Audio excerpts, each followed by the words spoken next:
ماتش الزمالك والحرس من احسن ماتشات اتلعبت فعلا. ماتش جميل وماتش قوي. و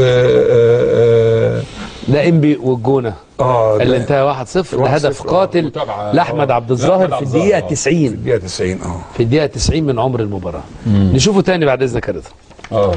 احمد عبد الظاهر في الدقيقه 90 بالظبط.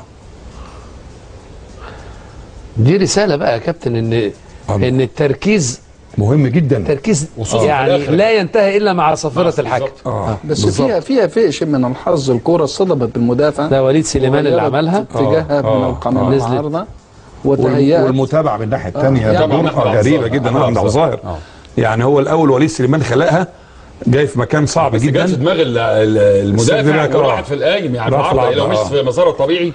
لكن الكوره كده لازم بص من اول مره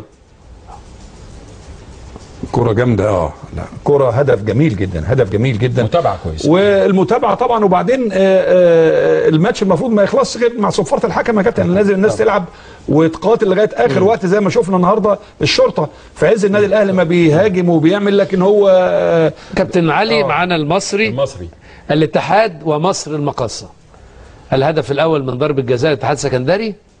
الاتحاد برضه بدايته صعبه زي ما قلنا كابتن طاهر. هاني العجيزي وطبعا تقدم بهدف ما عرفش حتى يحافظ عليه. هذا في الاسكندريه. في الاسكندريه ما عرفش يحافظ عليه. واضح انه طبعا هاني العجيزي هاني نجح في انه يجيب الهدف الاولاني، وطبعا هو خلق ضربه الجزاء هو اللي جابها. لكن طبعا الاتحاد كعادته ما قدرش يحافظ على الهدف، ونجح المقاصة ان هو يتعادل وياخد نقطه طبعا مهمه جدا في اسكندريه، ومهمه اول نقطه ياخدها دي في الدوري الممتاز. وبالتالي طبعا عمليه التعادل في بدايه الشوط الثاني في الدقيقه 7. حسام اسامه متابعه برضه من وهو ناقص يعني. هو الاتحاد السكندري لعب ناقص بعد الهدف مباشره. ده الجول المصري، ده الهدف الاولاني اللي طبعا النادي المصري محمود عبد الحكيم. الهدف الثاني بقى محمود عبد الحكيم الله فاول محطوط هدف رائع. ده اول اهداف محمود عبد الحكيم مع نادي الجديد المصري. هو لاعب طبعا لعيب مهاري عالي جدا ويتميز بالكرات الثابته والمهارات الفرديه العاليه يعني لاعب بلغه كره القدم اراجوز كوره زي ما بنتكلم يعني.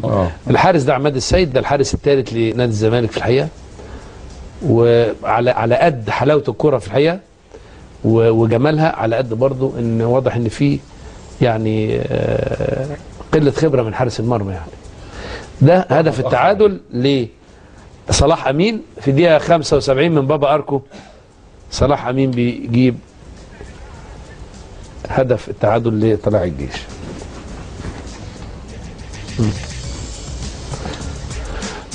ده برضو هدف من الاهداف اللي في اوقات صعبه جدا.